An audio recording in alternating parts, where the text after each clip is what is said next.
My name's Jack and I've always tried to appreciate life for what it is. The small joys like the warmth of the morning sun, the smell of freshly bloomed flowers, and the sound of laughter echoing in a quiet house. Back then, life felt straightforward and full of simple pleasures, especially on Saturdays.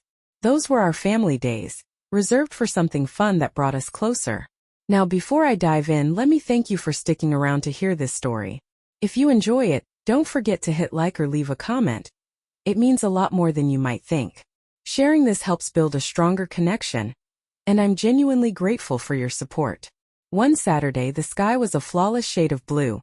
With the sun shining so brightly, it felt like the perfect day for a picnic.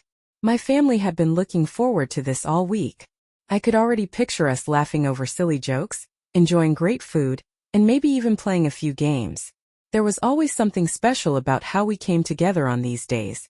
Our little family unit had its quirks. My dad, Brian, was the kind of guy who made you feel secure just by being around. My stepmom, Kelly, had been in our lives for a few years, and while I wouldn't call her the warmest person, she was always polite. My half-sister, Ava, was a whirlwind of energy, always dashing around like she was powered by pure sugar. And then there was Luke, my stepbrother. He'd been part of our family since before I could form clear memories.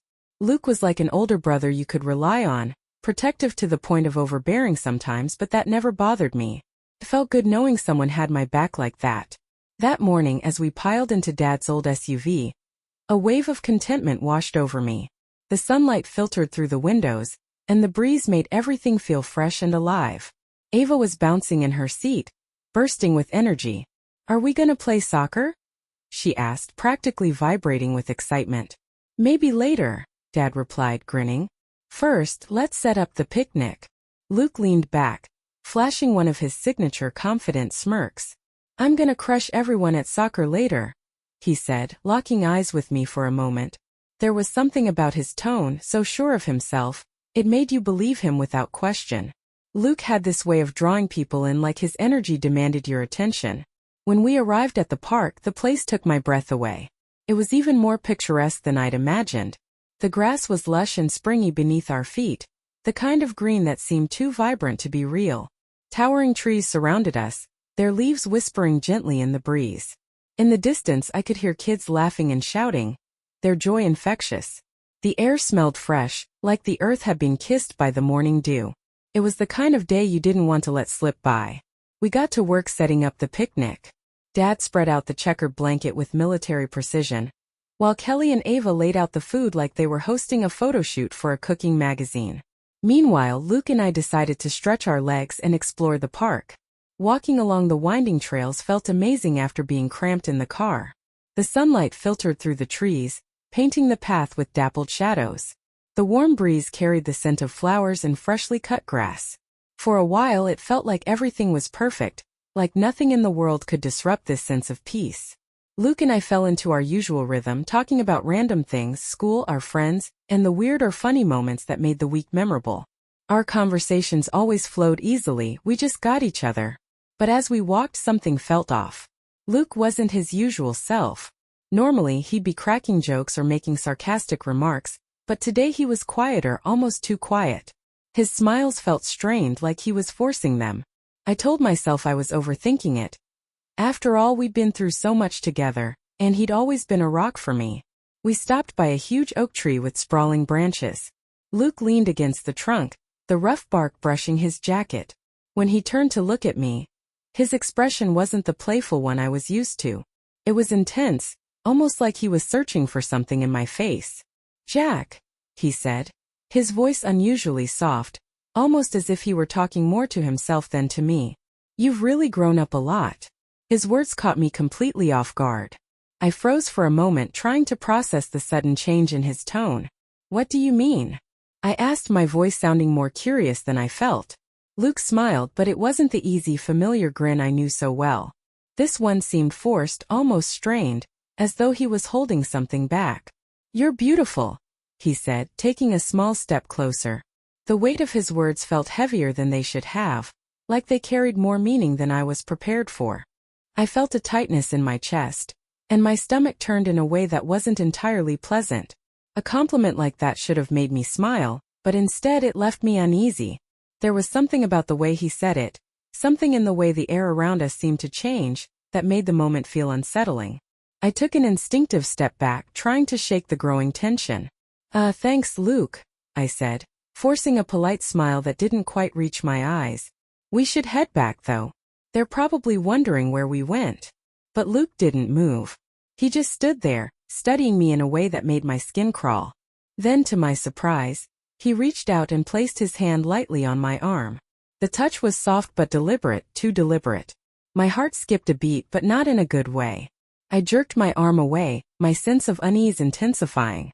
Wait, Jack, he said quietly, his voice tinged with urgency. You know I care about you, right? You're like family to me, like a brother would be. I'd never do anything to hurt you. I nodded quickly, but my mind was racing. Why would he even feel the need to say that? Why was he acting so different? Let's just head back, I said, my voice trembling slightly despite my efforts to sound calm. They're waiting for us. Luke's smile faded, and for a long moment, he didn't say anything.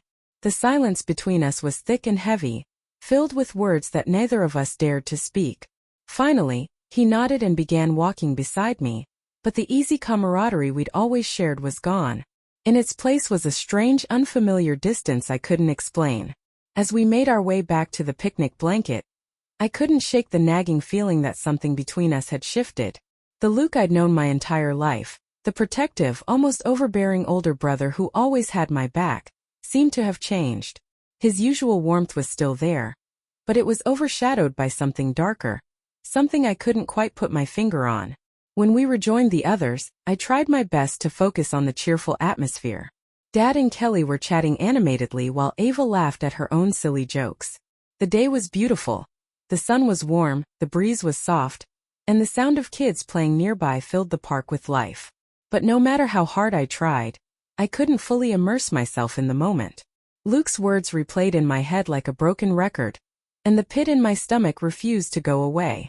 I forced myself to laugh along with the others and join in on the light-hearted conversations, but my chest felt tight, and my mind was clouded with unease. I couldn't help but feel like something was unraveling, something I hadn't seen coming. Looking back, I had no way of knowing that this seemingly innocent outing would become a turning point, a catalyst for revelations I never could have imagined. I'd spent years trusting Luke, never questioning the dynamic we shared. He was my stepbrother, someone I'd grown up with, someone who'd always felt like an unshakable part of my life. But as we all sat together on the soft sunlit grass, I started to notice subtle changes in the way he looked at me and the things he said. The Luke I thought I knew so well seemed different, and while I couldn't quite put it into words, I had the sinking feeling that things between us would never be the same again. Later in the afternoon, Luke suggested another walk, just the two of us. His voice was casual, but there was something in the way he smiled, a flicker in his eyes that made my pulse quicken. It was the same mischievous grin he always wore when he was planning to surprise me with something, but this time it felt off. It'll be nice to catch up, he said lightly, as though it was the most natural thing in the world. But I couldn't shake the feeling that whatever he had to say, I wasn't ready to hear it. There wasn't the slightest hint of anything unusual in Matt's tone. Just the same easygoing warmth I'd known all my life. I didn't think twice about it. How could I? We'd grown up together, practically inseparable, sharing countless memories and weathering life's ups and downs as a team. Why would a simple walk feel strange? It was just something close friends, or in our case siblings, did all the time. Sure, I said, offering him a relaxed smile, one that mirrored the casual tone of his suggestion. Without hesitation, we both stood up, leaving the others lounging on the blanket. Dad was chuckling at something Kelly had said, while Ava was busy poking at her juice box. The sunny afternoon seemed to wrap everyone in a blanket of warmth and ease. Matt and I headed toward the far end of the park, where the sunlight filtered through the trees in golden beams, painting everything in a soft, dreamlike glow. The world seemed to slow down around us, creating the perfect setting for a laid-back conversation. We talked about the usual things: school, childhood memories, mutual friends. It was comforting, familiar, and exactly the kind of conversation we'd had 100 times before. It felt so natural that I didn't give it a second thought. But then Matt suggested something that caught me off guard. "Hey, there's a little cafe just over there," he said, nodding toward a charming spot tucked beneath some trees. "Why don't we grab something to eat? Sit for a while." His tone was casual, light, but the suggestion surprised me. I wasn't particularly hungry, and we just finished setting up the picnic. Still, it wasn't like Matt to suggest anything out of the ordinary without a reason. He'd always been thoughtful like that, finding little ways to make people feel cared for. "Sure," I agreed, not wanting to overthink it. "Sounds good to me." We made our way to the cafe, a cozy little spot with a few outdoor tables shaded by a canopy of leaves. Matt took the lead, ordering sandwiches and cold drinks for both of us. He handed me a bottle of lemonade and my sandwich with his usual easy smile, and we settled at a small table under a sprawling oak tree. The meal wasn't anything fancy, just simple, fresh food, but the setting made it feel special.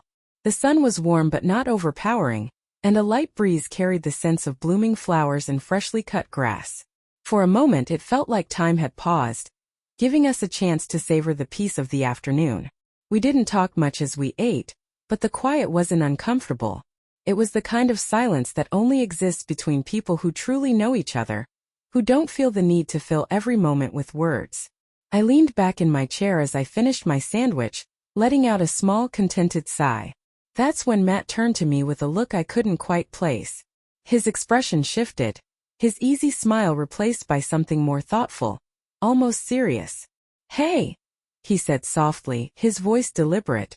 "How about we head back to the blanket and take a nap? It's been a long day, and a little rest might do us some good." The suggestion was harmless enough, but something about the way he said it gave me pause.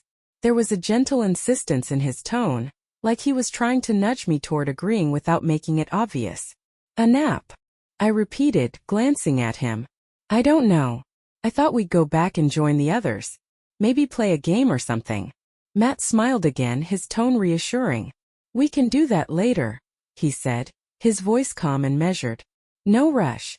Let's just relax for a bit first. You'll feel better after a little rest, I promise." I hesitated, that lingering doubt in the back of my mind refusing to go away. But then I reminded myself of who Matt was. He'd always been thoughtful, always looking out for me in ways that felt second nature. If he thought we could use a break, maybe he was right. "Okay," I said, finally nodding. "That sounds fine." His smile widened, filled with the same reassuring warmth that had always made me feel safe. There wasn't any reason to think twice, was there? It was just a nap. Matt had never given me a reason to doubt him before, and I wasn't about to start now. We left the cafe and walked toward the nearby hotel, where Matt had apparently already booked a small room for us. The space was cozy, the kind of place designed for comfort. The bed looked inviting with soft sheets and a warm, homey feel to the whole setup. It was a simple room, unassuming, but something about it felt strangely intimate, like a little sanctuary away from the world. As I stepped inside, I couldn't shake the feeling that this was more than just a nap. I followed Matt into the room, still feeling a little uncertain, though I reminded myself to trust him, just like I always had. Everything seemed normal at first.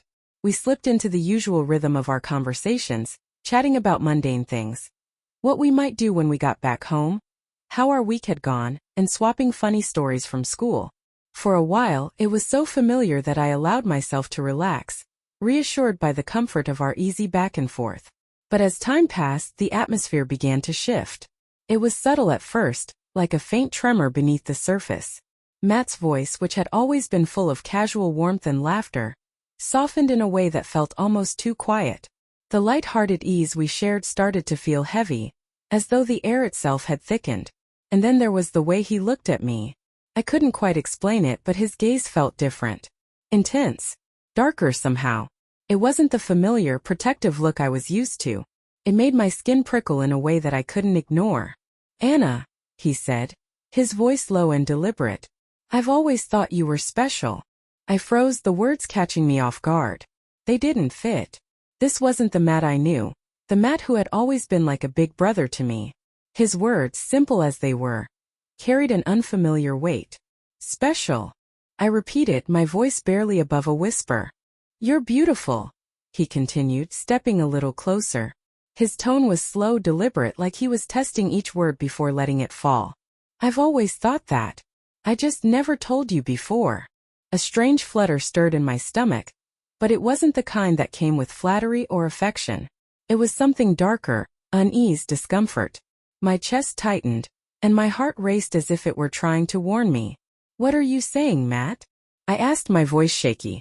His smile was soft, almost tender, but it didn't bring me any comfort. "I just think you should know," he said, his voice dropping to a whisper. My mind spun, trying to make sense of what was happening. This wasn't normal. This wasn't right. I wanted to stand up to put some distance between us, but my body refused to move. It felt like the air in the room had turned into a thick fog, holding me in place. "I care about you more than you realize," he said, stepping even closer.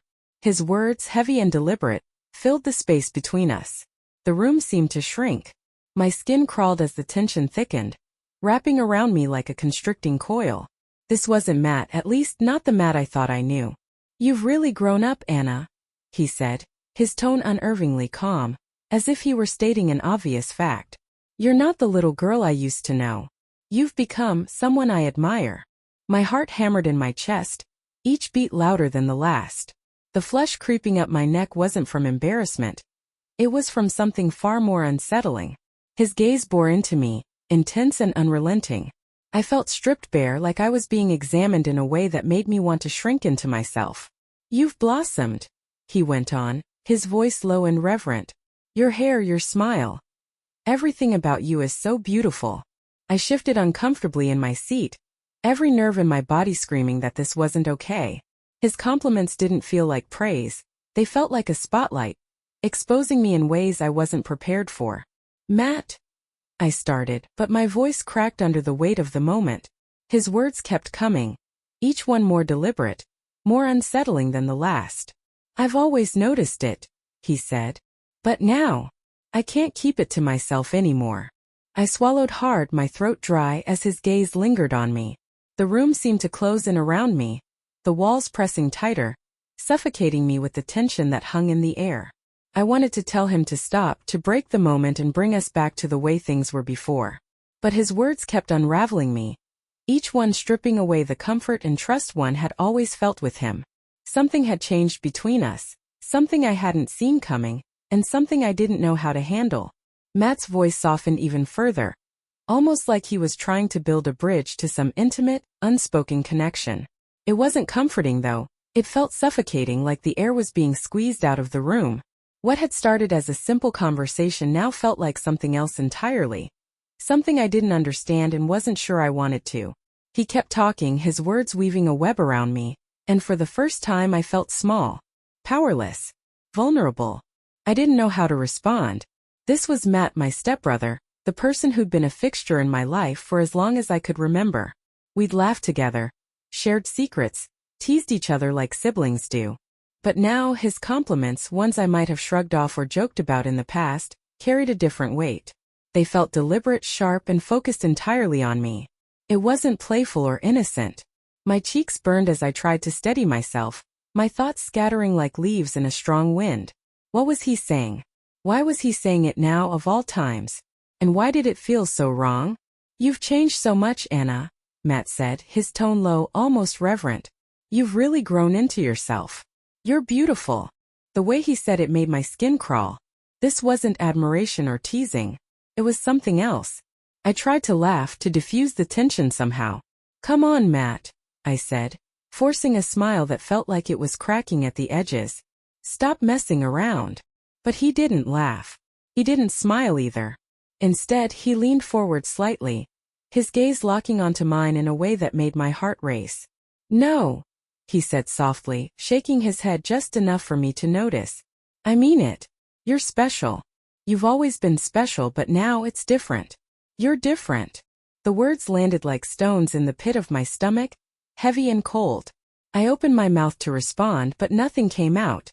I felt like the walls were closing in, the room shrinking around us. I wanted to tell him to stop, to back off, to leave things the way they had always been. But my throat felt tight, and my body refused to move. His eyes lingered on me, studying me like I was a puzzle he was trying to solve. "Anna," he said again, his voice softer now, almost like a whisper. "You have no idea how incredible you are." The weight of his words pressed down on me, making it hard to breathe. This wasn't how things were supposed to be. We were family, not by blood but by bond. And that bond had always been safe, unbreakable. Until now. Then without warning, Matt leaned in closer. His breath was warm against my skin, sending a shiver down my spine. Before I could even process what was happening, his lips brushed against mine in a soft, tentative kiss. It was so gentle, yet it ignited something in me I didn't understand. A rush of heat surged through my body, making my heart pound so loudly I could feel it in my ears. For a moment it felt like the entire world had stopped spinning, leaving just the two of us suspended in a quiet, charged stillness. When he pulled back, his eyes searched mine, waiting for something, permission maybe, or a sign that I felt the same. My mind screamed at me to say something, to break the tension and set things right again. But all I could do was stare at him, frozen and confused. Finally I managed to speak, though my voice was barely audible. "Matt," I said, my voice trembling. I don't know." His expression softened, but his gaze didn't waver. "It's okay," he said quietly.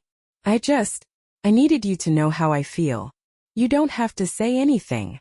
But the truth was, I didn't know what to say.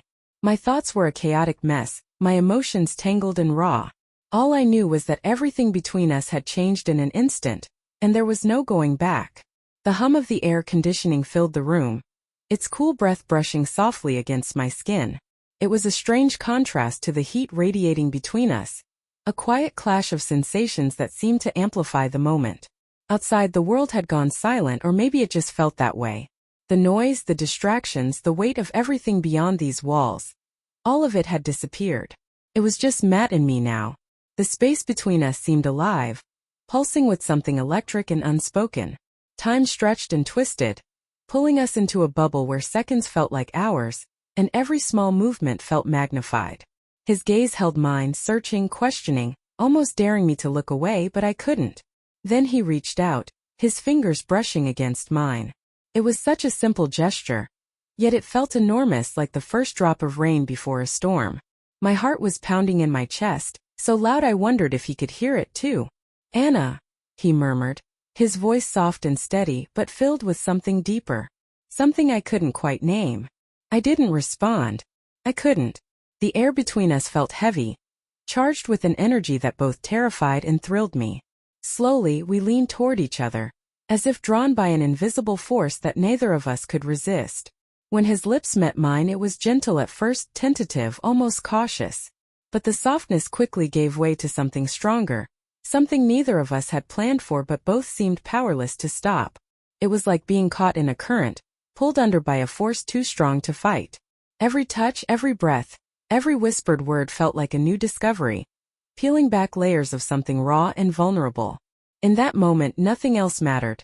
Not the past, not the future, not the consequences I knew were waiting just outside this fragile space we'd created. The cool air swirled around us, a sharp contrast to the warmth building between us. It felt surreal, like we'd stepped into a different world where time had slowed to a crawl, allowing us to savor every second. For a brief, perfect moment, it was just us, lost in each other, the rest of the world fading into nothingness. But even as I let myself be swept away, a small, persistent voice whispered in the back of my mind. It reminded me that this moment, this escape, wasn't without its cost. The consequences were waiting, patient and inevitable. I tried to silence the voice, to push it away and live fully in the present.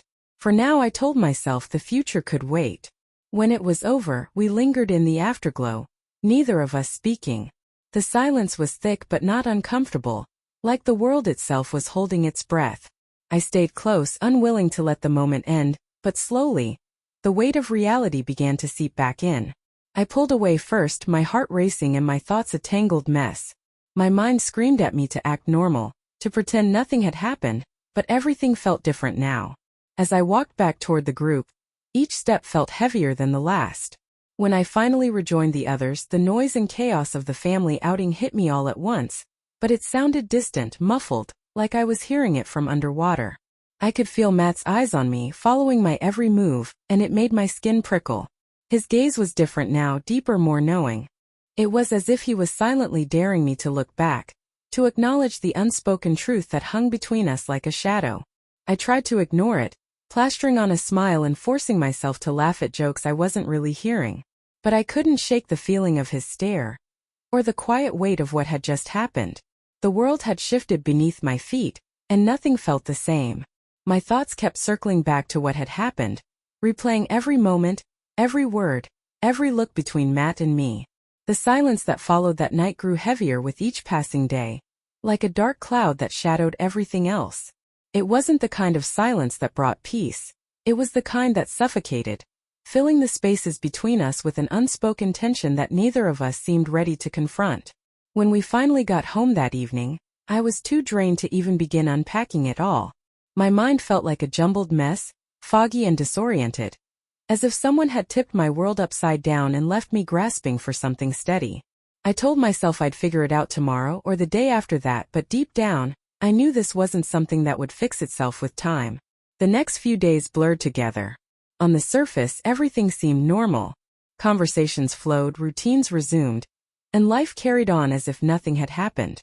But the tension between Matt and me lingered, invisible but palpable. Every time I caught his eye or heard his voice, that unease crawled back under my skin. It was always there, lurking like a shadow that refused to leave me. And then came the moment when my world truly began to unravel. I missed my period. First, I didn't think much of it. My cycles had always been a bit unpredictable, so I brushed it off as nothing more than another late start. But as the days turned into weeks, that tiny seed of doubt began to grow. By the second missed month, I couldn't ignore the sinking feeling in my chest any longer. Panic set in. I remember standing in the pharmacy aisle, my hands trembling as I reached for the box. The cashier didn't even look at me, but I felt as though every stranger in the store could see right through me. When I got home, I locked the bathroom door and sat there staring at the test in my hands, willing myself to breathe. The process was simple, straightforward instructions I could follow without thinking. But the waiting, those agonizing few minutes, felt like an eternity. When the result finally appeared, my stomach dropped. Positive. The word stared back at me, sharp and undeniable. My chest tightened as the air seemed to drain from the room. I blinked, hoping the second glance would reveal something different, but it didn't. The truth sat there, stark and unyielding. I was pregnant. The reality hit me in waves. At first, it was disbelief, like my brain was scrambling to find a way to prove it wrong. Then came the dread. A crushing, suffocating weight that settled on my chest, leaving me gasping for air. Matt. His name was the first coherent thought that surfaced, and with it came a flood of emotions, anger, confusion, guilt. The memory of that night played in my mind, sharper and clearer now. Suddenly, all those moments I tried to brush aside, the strange looks, the charged silences, came rushing back with a new horrible clarity. How could this have happened?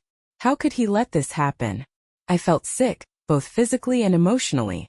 Every time I thought about him, a wave of nausea rolled through me. Not just because of what had happened, but because of what it meant. How could I have been so blind? And what now? The thought of telling my family filled me with dread. What would they say? How would they react? It wasn't just about me, it was about all of us. My little sister didn't deserve to have her world turned upside down because of this. And what would Mom think? Or Dad? The shame was overwhelming.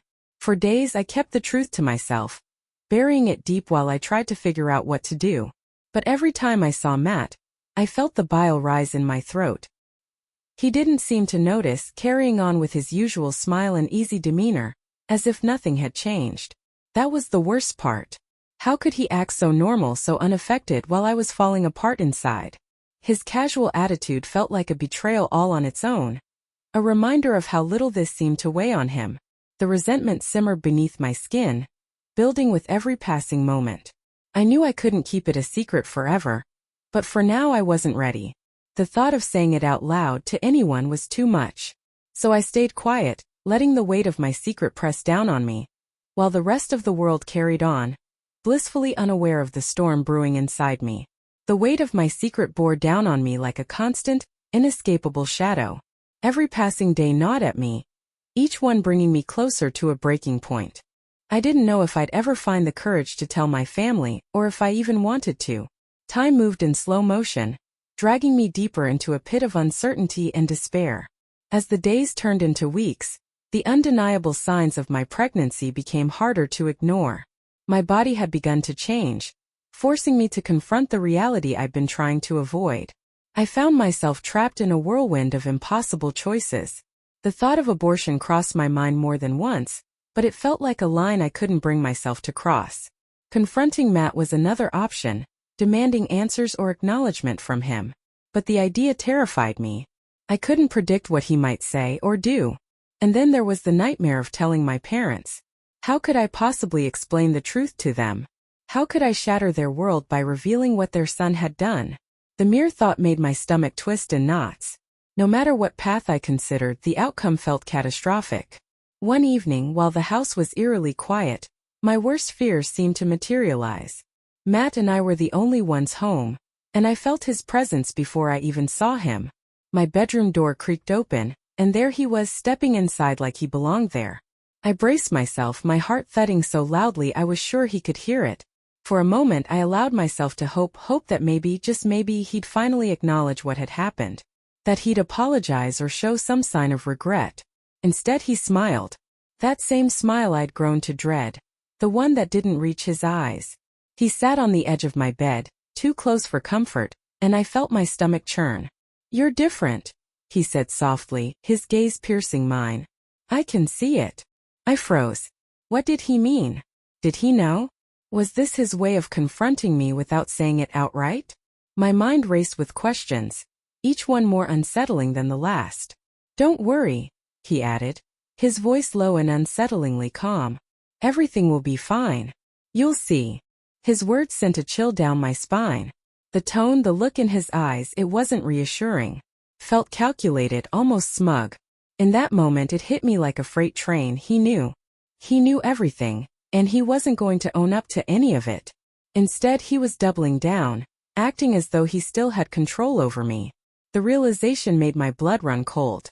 I couldn't keep living like this, tiptoeing around a secret that was eating me alive. I had to make a choice. Stay silent and protect the fragile illusion of our family, or speak up and force Matt to face the consequences of what he'd done. For days I wrestled with the decision, the weight of it pressing down on me. The fear of being doubted or blamed was overwhelming, but the thought of letting him get away with it was worse. It wasn't just about me anymore. One evening I found myself sitting in front of the mirror, staring at my reflection. My face looked pale and drawn, my eyes tired from endless nights of sleepless worry. My thoughts were tangled, but one thing stood out with startling clarity. I couldn't keep this secret any longer. With trembling hands I picked up my phone and dialed my dad's number. The ringing seemed to stretch on forever, each tone pounding in my ears like a drum. When he finally answered, I froze for a moment, the words stuck in my throat. "Dad," I said, my voice barely above a whisper. "I need to tell you something. Something I can't keep to myself anymore." My heart pounded as I took a shaky breath, trying to steady myself. This was it, the moment I'd been dreading and avoiding for so long. As I spoke, the silence on the other end of the line felt deafening. I couldn't tell if he believed me, if he understood what I was trying to say. But I pressed on, knowing that no matter how hard this was, I couldn't go back now. The truth was out, and there was no turning back.